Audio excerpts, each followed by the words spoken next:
Hello दोस्तों, आप सभी का स्वागत है मेरे YouTube channel science with AK sir में। तो दोस्तों, ये आपका ALP CBT 2 के बेसिक साइंस एंड इंजीनियरिंग के कुछ बहुत ही इंपॉर्टेंट क्वेश्चन है जो कि हम लोग प्रैक्टिस कर रहे हैं। इसका एक क्लास मैंने ले लिया है जो कि 15 क्वेश्चन का था।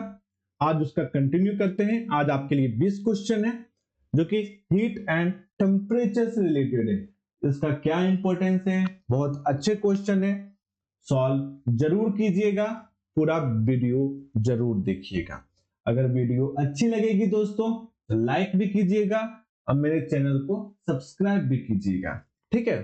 और किस आपको लगे कि वीडियो सही में अच्छी है, किसी को जरूरत है इस कंटेंट की, तो उनको शेयर भी जरूर कीजिएगा, ठीक है दोस्तों।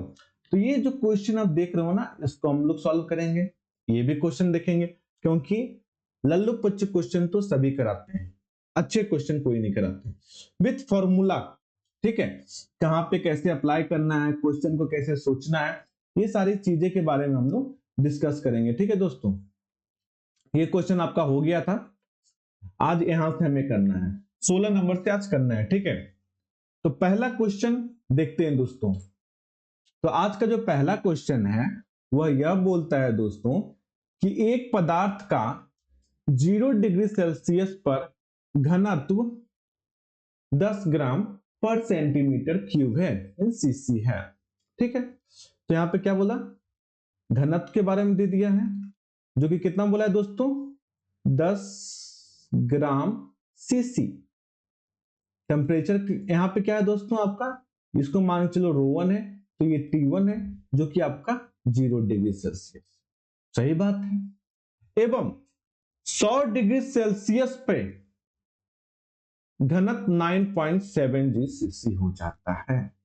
तो आपका ρ2 क्या दे दिया है दोस्तों, 9.7 जी सीसी, ठीक है। कब, जब आपका टेम्परेचर 100 डिग्री सेल्सियस हो गया तो पदार्थ का रेखीय प्रसार गुणांक मीन्स अल्फा अपने को निकालना है। तो हमने पिछले क्लास में जो हमने डिस्कस किया था, अल्फा का वैल्यू क्या होता है, बीटा का वैल्यू क्या होता है, गामा का क्या होता है, alpha race to beta race to gamma equal to 1 race to 2 race to 3, ये सारी चीजें बात हमने डिस्कस की थी। अगर आपको ध्यान होगा तो ये अल्फा का वैल्यू क्या हो जाता है दोस्तों, डेल एल बटा L into delta T. Beta का दोस्तों जब हम एरिया में आते हैं तो del A by A into delta T, और जब हम वॉल्यूम में आते हैं दोस्तों तो del V into delta T. लेकिन यहाँ पे तो घनत्व दे दिया है सर, तो घनत्व मीन्स क्या हो गया, वॉल्यूम, मास, ज्यादा क्वांटिटी, तो हम गामा का पहले यूज करेंगे। तो पहले हमें क्या निकालना है यहाँ पे दोस्तों, गामा निकालना है। और एक रिलेशन और आपको मैं बता देता हूं, alpha equal to gamma by 3 होती है, जो कि आपको इस रेशियो का यूज करके आपको पता चल जाएगा, ठीक है। तो पहले हम लोग गामा निकालते हैं। तो गामा का वैल्यू देखते हैं क्या है, गामा का वैल्यू है डेल वी बटा क्या, ओरिजिनल वी बटा डेल्टा टी। तो डेल वी कितना हो गया दोस्तों आपका, यहां पे हम लोग देखते हैं तो 9.7 माइनस कितना 10 बराबर इक्वल टू, यहां पे 10 कर देते हैं और यहां पे 100 माइनस 0। तो यहां पे समथिंग आपका दोस्तों यहां पे माइनस 0.3 कुछ आएगा और यहां पे आपका 1000 करीब आएगा, ठीक है।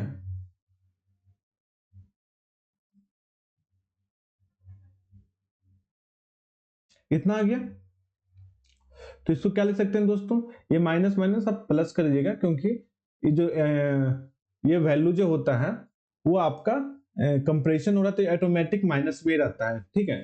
तो इसको हम लोग क्या लिख सकते हैं, 3 गुने 10 की पावर माइनस 4 पर सेंटीग्रेड। तो ये गामा का वैल्यू ये आपका आ गया। ठीक है दोस्तों, और गामा का वैल्यू आ गया तो अल्फा का वैल्यू आपके इस रिलेशन से आ जाएगा, जो कि आपका 1/3 गुने 3 गुने 10 की पावर -4। तो अल्फा का वैल्यू कितना आ गया दोस्तों, आपको 10 की पावर -4 पर सेंटीग्रेड। ठीक है, यहाँ पे हम लोग इसको क्या लेते हैं ना, इसको मॉडुलस ले लेते हैं। यहाँ पे हम लोग सिर्फ चेंज लिखते हैं। ठीक है, -% लिखते हैं, यहाँ पे हम लोग सिर्फ चेंज लिखते हैं। ओके, तो यहाँ पे अल्फा इक्वल टू कितना आ गया दोस्तों, 10 की पावर -4। तो ये बताओ दोस्तों, 10 की पावर -4 आपका कौन सा ऑप्शन है, तो ये ऑप्शन डी है आपका। ओके, चलिए आगे बढ़ते हैं नेक्स्ट क्वेश्चन पे। अगला क्वेश्चन क्या बोलता है, अब मैं फॉर्मूला अलग कलर से लिखूंगा और जो आपका सॉल्व करने का पार्ट है उसे अलग तरीके से लिखूंगा, ताकि कंफ्यूजन आपको पता चले कहां पे क्या यूज हो रहा है। ठीक है, तो पहले क्वेश्चन पढ़ लेते हैं। 40 ग्राम एल्युमिनियम धातु की उष्मीय धारिता क्या होगी जबकि उसकी विशिष्ट ऊष्मा 0.2 कैलोरी ग्राम पर सेंटीग्रेड दिया हुआ है। इंग्लिश में देख लेते हैं। What will be the thermal capacity of 40 gram of aluminium metals when it specific heat is 0.2 calorie. तो ये आपको पहले पता होना चाहिए आपको कि आपका विशिष्ट ऊष्मा दे दिएगा कितना, 0.2। ठीक है दोस्तों, कैलोरी पर ग्राम यहाँ पे सेंटीग्रेड, और यहाँ पे आपका मास उसका दे दिया है, तो जीरो क्या हो गया, ये 40 ग्राम। मैं आपको बताया था कि फॉर्मूला मैं अलग कलर से लिखूंगा आपके लिए। तो ये देखिए दोस्तों, फॉर्मूला मैं इधर लिख रहा हूं। ठीक है, फॉर्मूला मैं ये साइड में आपको बता देता हूं। तो इसका फॉर्मूला क्या होगा सर, तो ये जो ऊष्मीय धारिता होती है ना दोस्तों, ये आपका जो क्या बोलते हैं उसको, थर्मल कैपेसिटी, ये कुछ नहीं होता है, ये आपका जो विशिष्ट ऊष्मा को जब उसके हम लोग द्रव्यमान से मास से मल्टीप्लाई कर देते हैं, वही आपकी ऊष्मीय धारिता होती है। तो यहाँ पे मैं लिख देता हूं आपको, ये फॉर्मूला मैंने पिछले लेक्चर में भी आपको बताया था, लेकिन लोग नए नए व्यूअर हैं तो कोई पार्शलिटी नहीं करने का अपने को। ठीक है, तो ये सिंपल m इंटू सी, जहां पे m क्या है दोस्तों, आपका द्रव्यमान है, और c क्या है दोस्तों, आपका विशिष्ट ऊष्मा है, मींस हीट कैपेसिटी है। तो चलिए इसको सॉल्व करते हैं सर, ये फॉर्मूला का यूज करके। ये फॉर्मूला का जैसे हम लोग यूज करेंगे दोस्तों, तो इस फॉर्मूला का जैसे ही हम लोग यूज करेंगे, देखिए कैसे बनता है ये क्वेश्चन। तो यहाँ पे ऊष्मीय धारिता इक्वल टू क्या मैंने बताया था, m इंटू सी। और प्रैक्टिस करने के टाइम ये आप ध्यान रखना कि इसके यूनिट के साथ लिखो हमेशा, 40 ग्राम। ओके, सी कितना है दोस्तों आपका, 0.2 कैलोरी पर ग्राम सेंटीग्रेड। ये ग्राम ग्राम कैंसिल। ठीक है, आइए इसको जब सॉल्व करेंगे तो कितना आ जाएगा दोस्तों, 8 कैलोरी पर centigrade, means option number D आपका सही आंसर होगा। तो बोलिए मजा आया कि नहीं आया, मजा आया ना। तो चलिए आगे बढ़ते हैं दोस्तों। तो फिर से हम लोग कलर चेंज करते हैं और क्वेश्चन को पढ़ते हैं। पहले दो क्वेश्चन हो गए आज के। ठीक है, 10 ग्राम बर्फ के टुकड़े को 10, ये बहुत ही अच्छा क्वेश्चन है, 10 ग्राम बर्फ के टुकड़े को इतना वाट घंटा ऊर्जा देने पर देखा जाता है कि, क्या देखा जाता है, मीन्स अगर 10 ग्राम कोई बर्फ का टुकड़ा है, उसको 0.93 वाट का हम लोग ऊर्जा देते हैं। ये अगर बर्फ दिया हुआ है, सीधा कुछ क्वेश्चन में मेंशन नहीं है, तो उसका हम लोग तापमान जो है दोस्तों, ये 0 डिग्री सेल्सियस हम लोग मान के चलते हैं। कितना, 0 डिग्री सेल्सियस। ठीक है, उसका तापमान कितना होगा, 0 डिग्री सेल्सियस। कितना का मास कितना दिया हुआ दोस्तों, द्रव्यमान कितना दिया हुआ है, 10 ग्राम। यही है ना, और आपका क्या बोलते हैं उसको, एनर्जी में ऊर्जा कितनी दी हुई है दोस्तों, ध्यान दीजिएगा हर चीज पे, 0.93 वाट घंटा मीन्स आवर। ठीक है, तो इसमें हम लोग फॉर्मूला अपने ऑप्शन देख लेते हैं, कितना डिफिकल्ट ऑप्शन है कि 10 ग्राम बर्फ के टुकड़े को 0.93 वाट घंटा ऊर्जा देने पर देखा जाता है कि क्या देखा जाता है कि आधा टुकड़ा पिघल गया। ये अपने को कैसे पता चलेगा सर?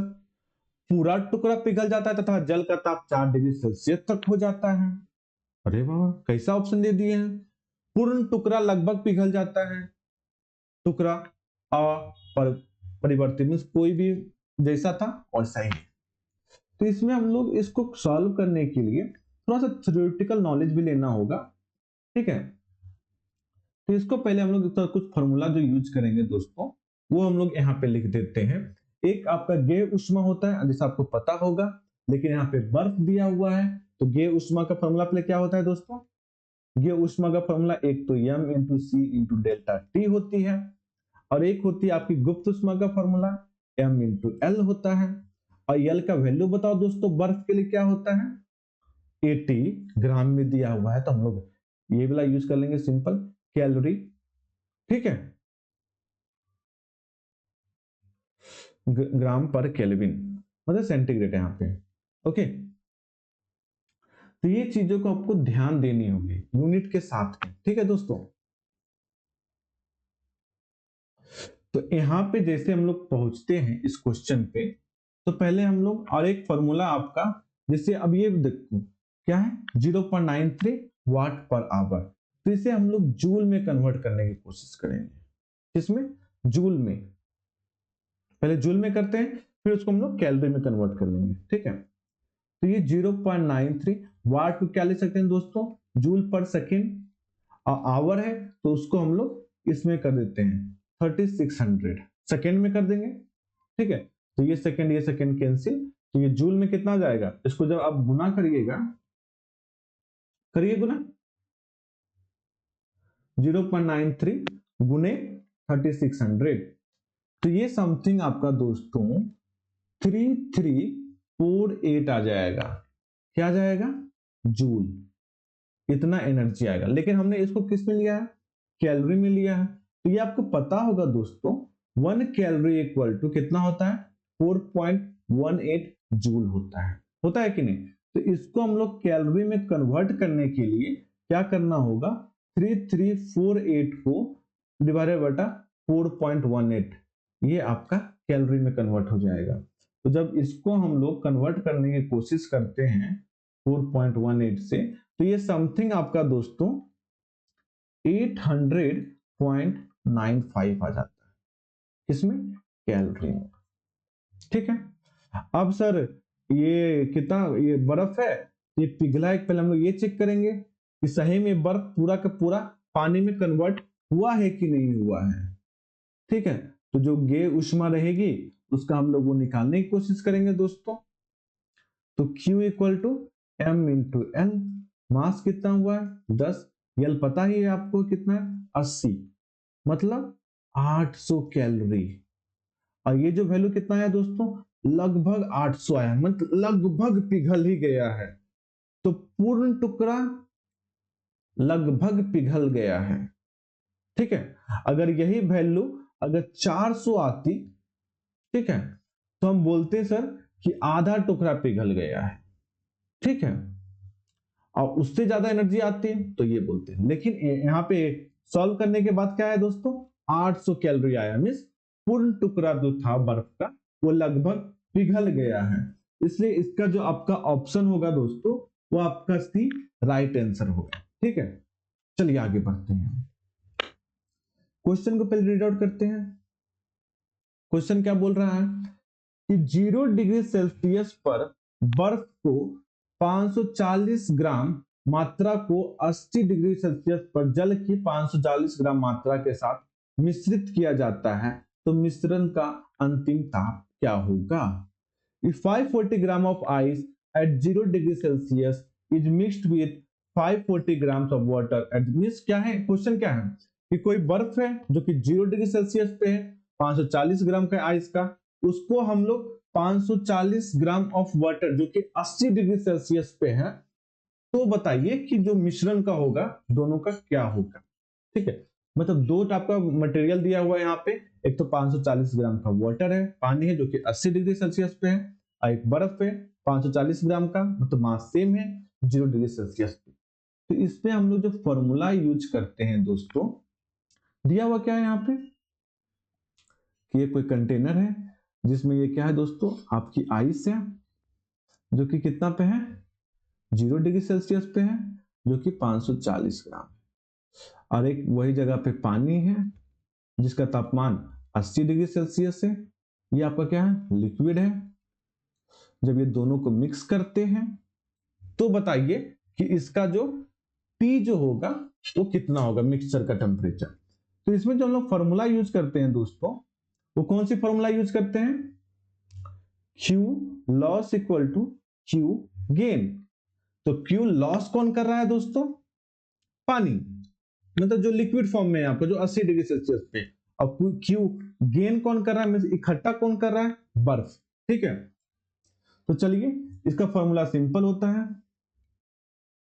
तो पहले हम लोग ये कंसीडर करने की कोशिश करेंगे कि Q गेन कितना हुआ है, हिट गेन कितना हुआ है। ठीक है, तो जो फॉर्मूला इसमें जो लगेगा दोस्तों आपका M इंटू एल प्लस, ठीक है, M into C into T minus T1 equal to, और Q जो लॉस किया है ये मैंने Q गेन का लिखा है, मतलब जो हीट एनर्जी उसमें गई है, और जो लॉस किया है दोस्तों उसका M into C into T2 minus T. ठीक है, तो यहाँ पे M क्या है, 500 M तो सब में यहाँ पे देख सकते हैं कि दोनों का मास सेम है, तो M हम डायरेक्टली कैंसिल भी कर सकते हैं। ओके, तो यहाँ पे L का वैल्यू क्या लिखेंगे, क्योंकि बर्फ है आपको पता होना चाहिए उसका वैल्यू 80 होगा। आपको ध्यान में रखना, अगर सीजीएस में लेते हैं सब कुछ सीजीएस में तो कोई प्रॉब्लम नहीं है, यूनिट को अपना ध्यान रखने का। आपको पता है इसका C का वैल्यू कितना होता है दोस्तों, 1/2 होता है सर। यहाँ पे T है माइनस T1 कितना है दोस्तों आपका, 0 डिग्री सेल्सियस, इक्वल टू यहाँ पे C कितना होगा, 1 होगा, और T2 कितना है दोस्तों आपका 80 डिग्री सेल्सियस। ठीक है, यहाँ पे माइनस T लिख देते हैं। तो ये जिसको सॉल्व करने की कोशिश करते हैं हम लोग, तो क्या आता है ये इसको क्या होगा, 80 plus T/2 equal to 80 minus T। ये 80 कैंसिल, अब T को इधर ले आओ, इधर ले आओ, T का वैल्यू आएगा 0 डिग्री सेंटीग्रेड। ठीक है, तो मिश्रण का आपका टेम्परेचर क्या हो जाएगा, 0 डिग्री सेंटीग्रेड हो जाएगा दोस्तों। तो आपका आंसर कौन सा सही हो जाएगा, ऑप्शन ए आपका सही हो जाएगा। समझ में आ गया। नेक्स्ट क्वेश्चन,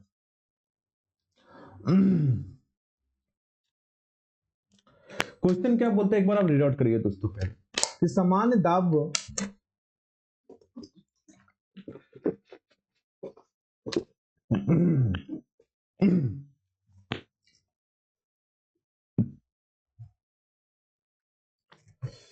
कि सामान्य दाब एवं प्रेशर क्या है आपका, कांस्टेंट है।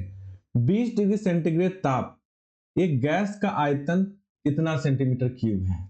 यदि 300 तक गर्म किया जाए तब इसका आयतन समान दाब पर इतना हो जाता है। तो सामान्य दाब पर गैस का आयतन प्रश्न में, यहाँ पे हमें क्या निकालना है, गामा निकालना है। गामा का फॉर्मूला मैं लिख देता हूं, यहाँ पे क्या हो जाएगा दोस्तों, वॉल्यूम का जो चेंज आया है बटा बटा और इनिशियल वॉल्यूम बटा डेल्टा, मीन जो आरंभिक वॉल्यूम था वही। तो आपको ये T1 कितना है दोस्तों, T1 20 डिग्री सेंटीग्रेड है सर। T2 कितना है दोस्तों, 300 सेंटीग्रेड है सर। इनिशियल में वॉल्यूम, स्टार्टिंग में वॉल्यूम कितना था, 100 सेंटीमीटर क्यूब सर। बाद में वॉल्यूम कितना हो गया, वो 125 सेंटीमीटर क्यूब सर। तो ये बताइए गामा का वैल्यू क्या होगा। तो इसको इसको जब माइनस करेंगे तो डेल्टा भी यहां से निकल जाएगा, जो कि आपका 25 हो जाएगा। तो 25 कहां से आपको पता चला, 125 माइनस 100। ठीक है, 25 आ गया। अब इस दोनों को करेंगे तो डेल्टा T आ जाएगा। इनिशियल वॉल्यूम आपका कितना है दोस्तों, 100 है, और डेल्टा टी कितना जाएगा आपका, बताओ बताओ कितना जाएगा। 300 में से 20 का तो घट जाता है तो कितना हो जाता है दोस्तों, 280। सही बोल रहे हैं क्या, बताइए आप ही। तो यहाँ पे 280 हो जाएगा। इसको सॉल्व कर लीजिएगा, आपका आंसर आ जाएगा। ठीक है, चलिए सॉल्व करिए इसको आगे, क्योंकि आपको ही सॉल्व करना है दोस्तों।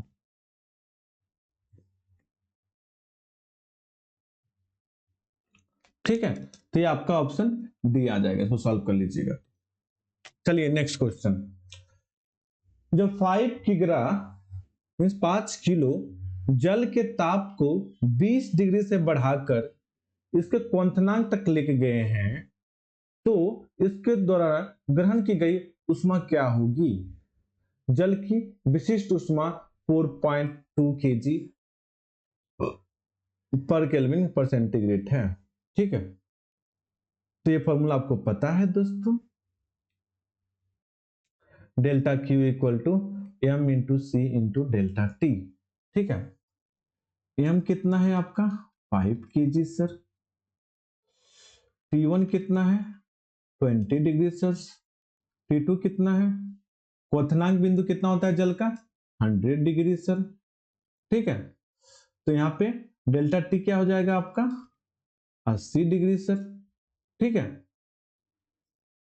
डेल्टा टी मतलब T2 माइनस T1। ओके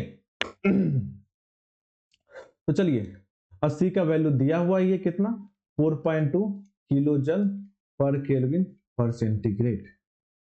तो यहाँ पे डेल्टा क्यू का जब हम लोग वैल्यू निकालते हैं दोस्तों, तो 5 डायरेक्टली इस फॉर्मूला में पुट कर रहे हैं। मास आपका 5 दिया हुआ है, सी आपका 4.2 है, और यहाँ पे 100 माइनस 20 करेंगे तो 80 आ जाएगा।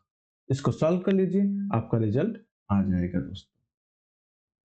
ठीक है, तो इसको हम सॉल्व करते हैं तो आपका आंसर 1680 किलो जूल आता है, क्योंकि ये आपका किलो है। ठीक है, 22 नंबर। अगला क्वेश्चन, उस दिन की अपेक्षिक आर्द्रता क्या होगी जबकि 12 डिग्री सेल्सियस पर जल वाष्प का आंशिक दाब इतना है, दिए गए ताप पर वाष्प दाब इतना होगा। ठीक है, तो जल वाष्प का आपको क्या निकालना है, रिलेटिव ह्यूमिडिटी निकालना है, मींस अपेक्षिक आर्द्रता निकालना है। तो उसका एक फॉर्मूला होता है अपेक्षिक आर्द्रता का, तो मैं आपको बता देता हूं अभी। अपेक्षिक आर्द्रता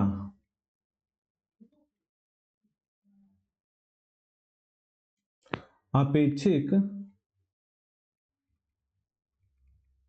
आर्द्रता मीन्स रिलेटिव ह्यूमिडिटी का फॉर्मूला जो होता है दोस्तों, वो सिंपल है, आंशिक दाब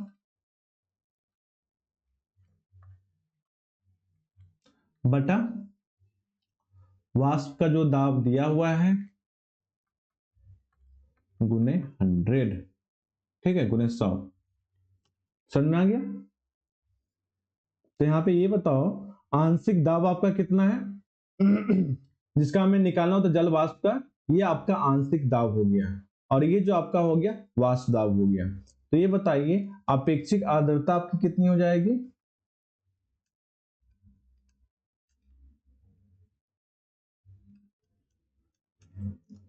तो इसको हम लोग क्या लिखेंगे 0.012 10 की पावर 5 बटा 0.016 10 की पावर 5।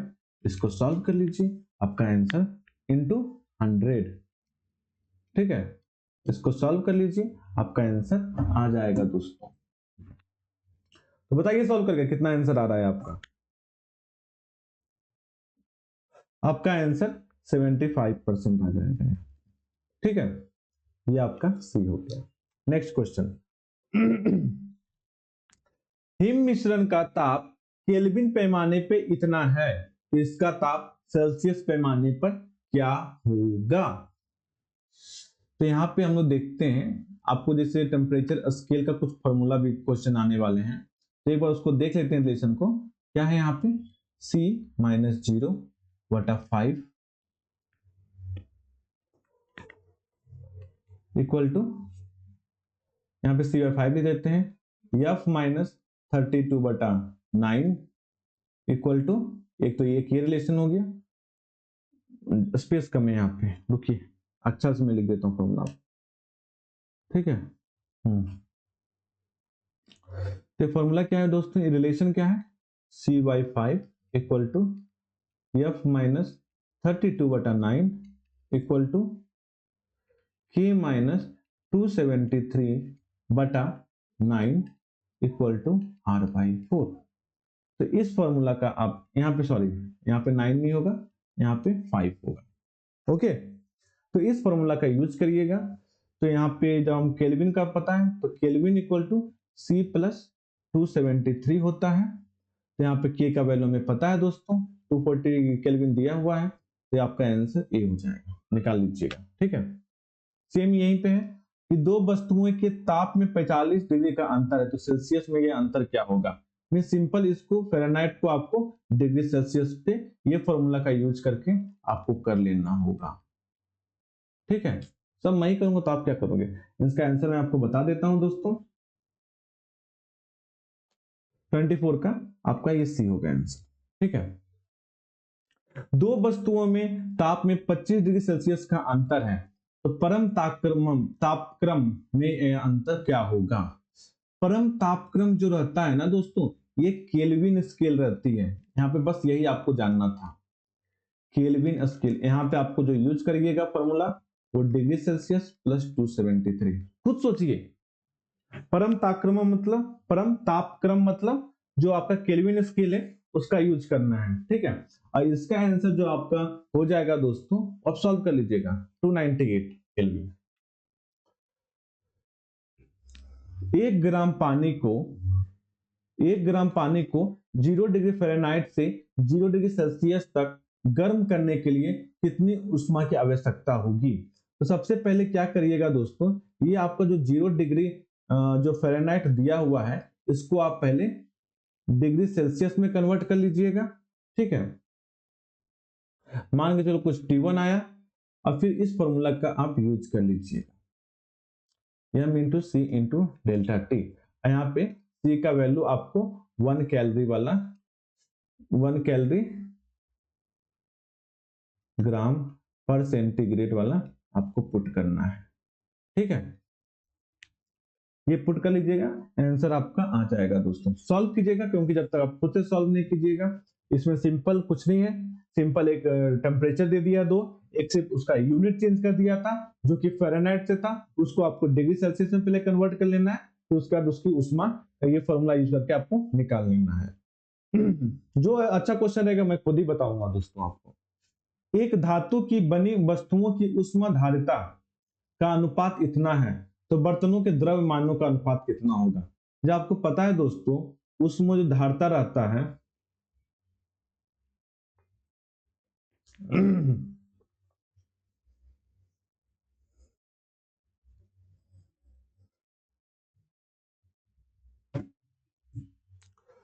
जो ऊष्मा धारता रहता है, जैसे हीट कैपेसिटी जो रहती है दोस्तों,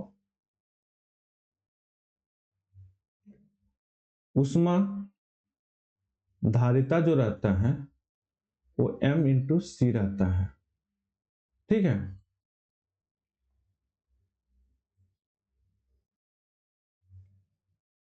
तो इसका जो ऊष्मा धारिता का जो इनवर्स लेते हैं ना दोस्तों, मतलब उसका अनुपात जस्ट उल्टा हो जाएगा, 5:2 हो जाएगा, क्योंकि ऊष्मा धारिता इक्वल टू, जब हम इसको डिवाइड करेंगे, और जो हीट कैपेसिटी आपकी है वो क्या है, यहाँ पे ऊष्मा धारिता इक्वल टू क्या लिखा मैंने, m इंटू सी, ठीक है। तो ऊष्मा धारिता मान के चलो, इसको हम लोग कुछ से डिनोट कर देते हैं, अरे मान के चलो डेल्टा से डिनोट कर देते हैं, तो यहाँ पे हम लोग दोनों का डेल्टा 1 इक्वल टू क्या लिख सकते हैं हम लोग, m1 इंटू सी, डेल्टा 2 क्या लिख सकते हैं, m2 इंटू सी, तो डेल्टा 1 बाई डेल्टा 2 क्या हो जाएगा, m1 बाई m2 हो जाएगा, ठीक है। और सी क्या हो जाएगा आपकी, कैंसिल हो जाएगा। तो m1 by m2 equal to क्या आ जाएगा दोस्तों, 2/5। सॉरी, ये आंसर आपका नहीं होगा, आपका आंसर डी राइट होगा। ठीक है, समझ में आया क्यों हुआ? 27 का डी क्यों सही है ये आपको पता चला, क्योंकि ऊष्माधारता आपकी m इंटू सी होती है, इसमें विशिष्ट ऊष्मा सेम दी गई हुई है, विशिष्ट ऊष्मा आपकी सेम है, ऊष्माधारता चेंज हुआ है क्योंकि मास चेंज हुई है, जिसके वजह से m1 इंटू m2 रेशियो इतना आ गया। ये चीजें बेसिक चीजें हैं जो कि आपको ध्यान देनी होगी। नेक्स्ट क्वेश्चन, 200 ग्राम जल को 20 डिग्री से 40 डिग्री तक गर्म करने के लिए कितनी ऊष्मा चाहिए? ये तो मैं नहीं बताने वाला बाबा। m into C into delta T का यूज करिए, निकालिए। यहाँ पे T1 कितना दिया हुआ है, 20 डिग्री, T2 दिया हुआ है आपका 40 डिग्री, आपका मास दिया हुआ है, द्रव्यमान दिया हुआ है 200 ग्राम। सीधा पुट करिए, निकाल लीजिए। अब बना ही दिया था तो कर ही देता हूं मैं भी। 200 इंटू 1 क्या पानी है ना, इंटू डेल्टा टी 20, कितना आ जाएगा दोस्तों, 4000 कैलोरी आ गया। बी आंसर आपका राइट हो गया। ठीक है, नेक्स्ट क्वेश्चन 19 क्वेश्चन 29, ये बहुत अच्छा क्वेश्चन है, इसे मैं जरूर आपको सॉल्व करने की कोशिश करूंगा। ठीक है, चलिए इसको अच्छे से पढ़ते हैं। बर्फ का कितना भाग बर्फ ही बना रहेगा यदि -10 डिग्री सेल्सियस पर बर्फ तथा 60 डिग्री सेल्सियस पर पानी के समान द्रव्यमान का मिश्रण किया जाए? बर्फ की विशिष्ट ऊष्मा इतनी दी गई हुई है। तो कहां पे पहले बर्फ का तापमान कितना स्टार्टिंग का, 10 डिग्री से। देखो पहले क्या है, ये बर्फ है, आइस कितना पे है दोस्तों, -10 डिग्री सेल्सियस पे। तो ये धीरे धीरे जब ऊष्मा मिश्रण होगा तो मान के चलो ये पानी में मतलब 0 डिग्री सेल्सियस पे, यहाँ पे 0 डिग्री सेल्सियस पे आ गया। ठीक है, लेकिन अभी भी आइसी है। इसके बाद क्या होगा, ये प्रोसेस धीरे धीरे पानी में कन्वर्ट हो जाएगा, वाटर में, लेकिन तापमान हम उसको वही कंसीडर कर लेते हैं 0 डिग्री सेल्सियस का है। ठीक है, तो यहाँ पे ये वाटर बन जाएगा। ये आपका दिया हुआ है कितना, एक पहले से ही 60 डिग्री सेंटीग्रेड पे है क्या, पानी। ठीक है, दोनों का द्रव्यमान सेम है, अगर ये मास m है तो ये भी m है, तो इसमें सीधा आपको वही वाला फॉर्मूला यूज करना होगा, डेल क्यू वाला, कि Q loss equal to Q gain. और क्यू आपको पता होगा दोस्तों, लॉस कौन कर रहा है, जो आपका गर्म पानी है वह लॉस कर रहा है, मीन्स उसको हास आ रही है, या मीन्स हानि हो रही है। चलिए पहले हम लोग क्यू लॉस का फॉर्मूला लिखते हैं। ठीक है, तो क्यू लॉस, क्यू एल का क्या लिख देंगे हम लोग, m इंटू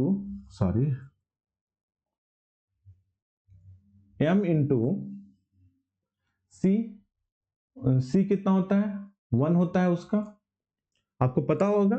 सी कितना होता है पानी का, 1 कैलोरी ग्राम पर सेंटीग्रेड, वो तो आपको पता होना चाहिए। ठीक है, सी क्या है दोस्तों, आपकी विशिष्ट ऊष्मा है। ठीक है, इंटू डेल्टा टी, तो टी को क्या लिखेंगे हम लोग दोस्तों, क्योंकि ये लॉस कर रहा है तो 60 माइनस टी। अब क्यू गेन क्या कौन कर रहा है, या आइस कर रहा है। ठीक है, तो आइस को हम लोग डायरेक्टली मान के चलते हैं।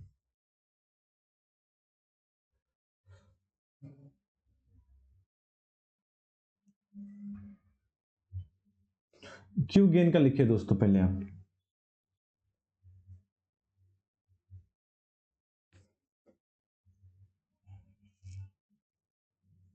लिखिए लिखिए।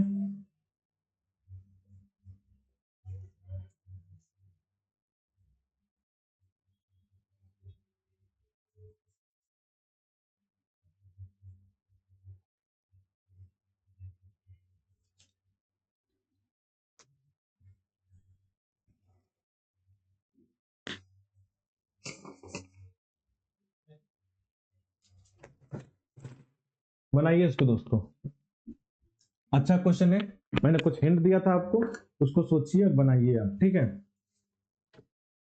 सब कुछ अगर आपको स्पून फीडिंग ही मिल जाएगा दोस्तों, तो आप क्या करोगे बताओ।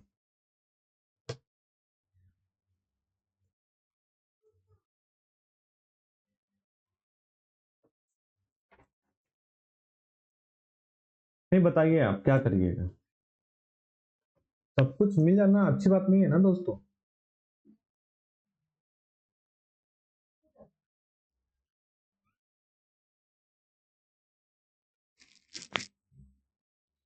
How much of the ice will remain ice if equal masses of ice at -10 degrees Celsius and water at 60 degrees Celsius are mixed? तो कितना होगा?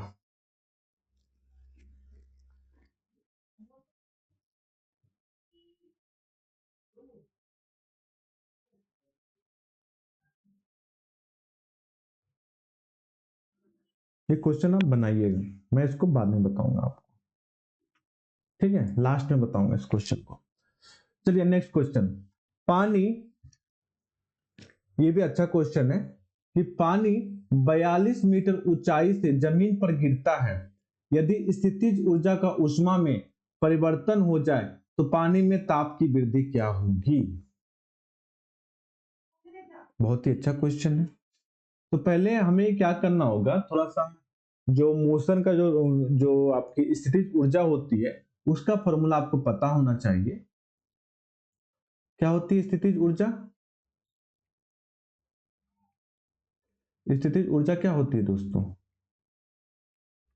m into G into H होती है, ठीक है।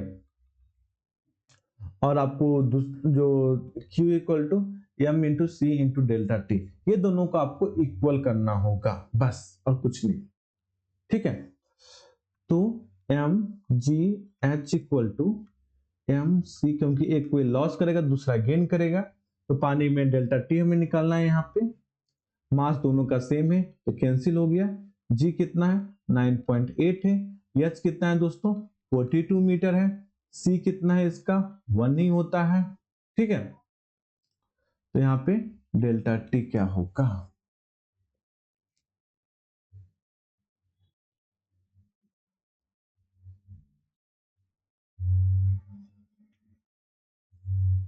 बताइए बताइए कितना होगा दोस्तों?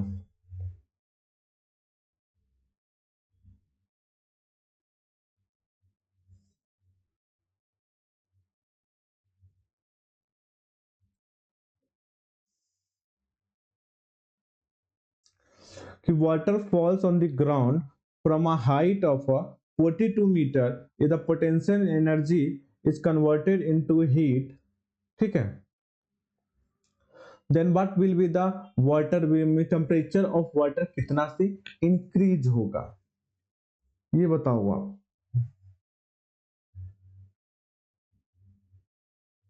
क्योंकि गड़बड़ कहां पे हो रहा है पता है आपको? क्योंकि जो सी का जो वैल्यू है, हम लोग हमेशा क्या रट के बैठे हुए हैं? 1 कैलोरी ग्राम पर ये, यही रट के, डिग्री सेंटीग्रेड सॉरी, यही रट के बैठे हुए हैं ना। इसीलिए ये वाला कुछ भी कर लो आपका आंसर नहीं आएगा, कुछ भी क्यों ना कर लो नहीं आएगा। तो आपको यहाँ पे जो सी का जो वैल्यू लेना होगा दोस्तों, वो 4.2 वाला लेना होगा। कितना वाला? 4.2 वाला लेना होगा, ठीक है। तो ये क्या हो जाएगा दोस्तों? 4.2, ठीक है, किलो जूल केजी पर सेंटीग्रेड। ये फॉर्मूला आपको यहाँ पे यूज करना होगा यूनिट के साथ, तो आपका आंसर आएगा। तो ये क्या हो गया? आपका गलत हो गया। ऐसे इसलिए मैं लंबा पॉज ले रहा था कि आपको पता चलना चाहिए कि आखिरकार हो क्या रहा है। यहाँ पे आंसर तो आ नहीं रहा है। तो यहाँ पे ना, क्योंकि यहाँ पे हमने 9.8 जो लिया था मीटर पर सेकंड स्क्वायर लिया था, और ये भी मीटर में लिया था, तो इसको आपने सीजीएस में कैसे ले लिया बताओ? गलत है। तो 9.8 42 इक्वल टू 4.2 किलो का 1000 केजी में सब कुछ अब बराबर है, ठीक है। तो डेल्टा टी, एक शून्य गिन लो, 42 42 कट लो, तो डेल्टा टी बराबर कितना होगा लो 0.098 डिग्री पर सेंटीग्रेड। आपका आंसर डी, ये है सही तरीका।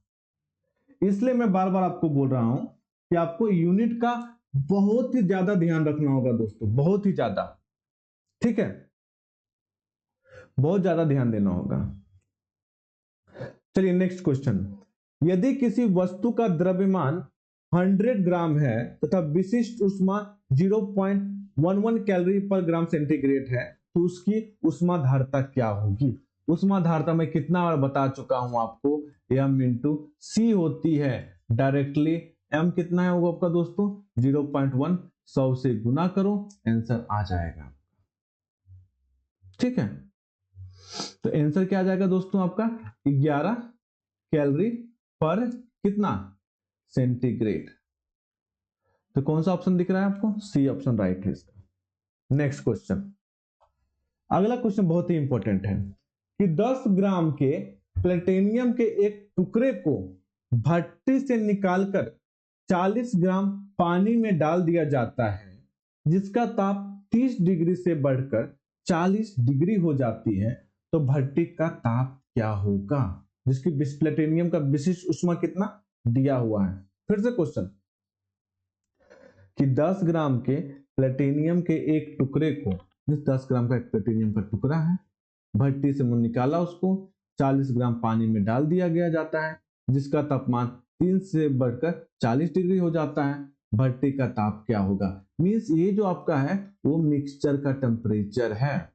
यहाँ पे भी वही आपको यूज करना होगा, Q gain equal to Q loss, ठीक है।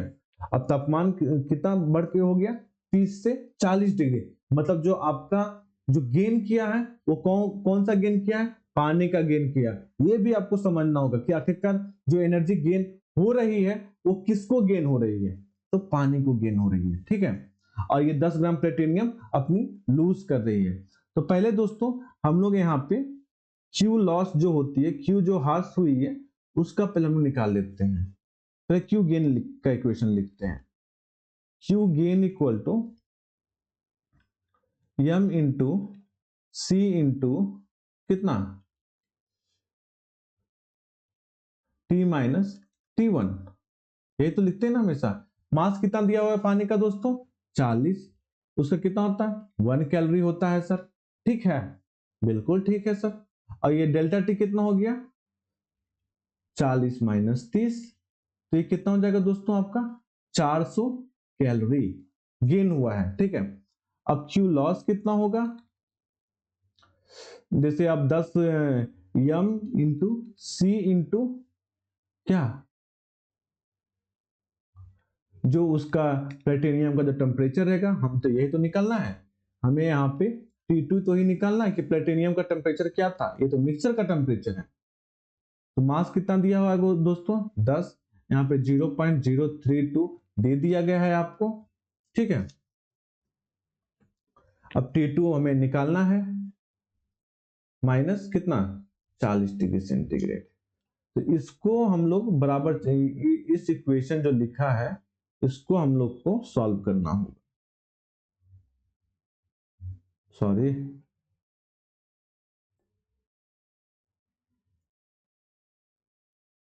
जब इसको हम लोग कैसे सॉल्व करेंगे दोस्तों, इसको क्या लिखेंगे हम लोग, देखो 10 गुने 0.032 into T2 minus 40 equal to 400। इसको सॉल्व कर लीजिए, आपका T2 का वैल्यू आ जाएगा। और T2 का वैल्यू कितना आएगा दोस्तों, वो आप सॉल्व कर लीजिएगा। 32 का ए मीन्स 1190 डिग्री सेल्सियस आ जाएगा, सॉरी ये वाला नहीं 1290 आएगा। सॉल्व कर लीजिएगा इसको अच्छे से, ठीक है। नेक्स्ट क्वेश्चन, तांबे के एक पिंड का द्रव्यमान 1 kg है, इसका ताप 25 डिग्री सेल्सियस से 125 डिग्री सेल्सियस करने के लिए 40,000 जूल ऊष्मा की आवश्यकता होती है, तो पिंड की विशिष्ट ऊष्मा क्या होगी? मतलब हमें क्या निकालना है, C निकालना है। तो ये भी सिंपल है, delta Q equal to M C into delta T का हमें यूज करना होगा। डेल्टा Q का वैल्यू दिया हुआ है कितना डेल क्यू का वैल्यू कितना दिया हुआ है दोस्तों, 40,000 दिया हुआ है जूल में, ठीक है। सी का वैल्यू हमें निकालना है, मास की द्रव्यमान कितना दिया हुआ है 1 kg दिया हो गया। अब डेल्टा टी कितना आ जाएगा दोस्तों, T2 माइनस T1, देखिए 125 माइनस 25 जो कि 100 डिग्री सेल्सियस। यहाँ पे सॉल्व कर लीजिएगा, ये सारा वैल्यू इसमें पुट डाल दीजिएगा, सी का वैल्यू आपका आ जाएगा। ये बताइए तो सी का वैल्यू कितना आएगा दोस्तों, मैं आपको आंसर बता देता हूं, सी का वैल्यू 400 आएगा। नेक्स्ट क्वेश्चन, धातु के 100 ग्राम के गोले को भाप में रखकर, मतलब क्या है, धातु है जो कि 100 ग्राम का है, गोले को भाप में रखकर 100 डिग्री सेल्सियस तक गर्म किया जाता है। तत्पश्चात इसको 50 ग्राम को एक कैलोरी मापी विशिष्ट ऊष्मा जो कि ये दिया हुआ है में रखें, ताप पर इतना लिखा हुआ है, तो इसका क्या होगा। चलिए 2 क्वेश्चन बचे हुए हैं, इसको मैं आपको कल कंटिन्यू करता हूं, या नहीं इस क्वेश्चन को आज सॉल्व कर लेते हैं हम लोग, ठीक है, बाकी क्वेश्चन को हम लोग बाद में देखेंगे। मैं इसका आपको अभी सिर्फ बता देता हूं कि आपको कैसे इसको अप्रोच कैसे करना है, ठीक है। नहीं, एक बार ट्राई करिएगा, कल बताऊंगा इसको, मजा आएगा, ठीक है। तो आपका कौन कौन सा होमवर्क हो गया दोस्तों, एक तो ये वाला आपका होमवर्क हो गया, ठीक है। इसका आंसर मैं आपको बता देता हूं, इसका आंसर क्या होगा, इसका आंसर आपका 5/16 होगा। आप, मैंने बताया है, अप्रोच आपको बता दिया है, अब थोड़ा सा बुद्धि यूज करना, थोड़ा सा दिमाग पे जोर डालना। मैं कल ये क्वेश्चन, ये 29 क्वेश्चन, फिर एक ये क्वेश्चन 34 क्वेश्चन, और आपका एक 35 क्वेश्चन, ये तीनों क्वेश्चन आपके होमवर्क रहेंगे, जिसको आपको कल सॉल्व करना है। मैं कल बताऊंगा आपको ये क्वेश्चन, लेकिन आपको पहले एक बार अच्छे से ट्राई करना होगा दोस्तों, ठीक है। तो चलिए दोस्तों, ये वीडियो यहीं पे हम लोग समाप्त करते हैं। कुछ क्वेश्चन मैंने आपको दिया है, एक बार ट्राई करिएगा, थोड़ा सा उस पर बुद्धि डालने की कोशिश कीजिएगा, उसके बाद मैं बताऊंगा आपको, तब तो मजा आएगा ना पढ़ने में। जैसे एक आज आपने क्या सीखा, रेक्टिफिकेशन सीखा, कैसे उसको सही कर सकते हैं। तो थैंक यू दोस्तों, हैव अ नाइस डे, मस्त रहिए, खुश रहिए, पढ़ाई करते रहिए, जिंदाबाद रहिए, माँ बाप के सपने पूरा करने में लगे रहिए, उसमें कोई कमी मत कीजिए, ठीक है। Thank you.